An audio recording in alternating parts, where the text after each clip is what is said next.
नमस्कार, पुष्पा टेस्टी बाईट्समध्ये तुमचं खूप खूप स्वागत आहे। आज आपण बघणार आहोत अतिशय पौष्टिक अशी शेवग्याची शेंगा घालून कॅल्शियमयुक्त अशी मटकीची उसळ। उसळसाठी लागणारे साहित्य बघूया।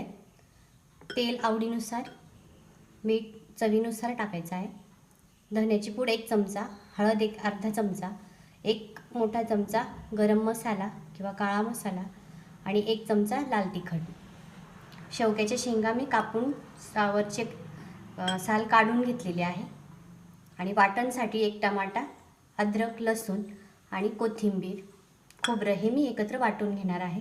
थोडासा गूळ घेतलेला आहे, 1 मोठा कांदा आणि मोड आलेली मोठी वाटी मटकी घेतलेली आहे। आधी आपण शेंगा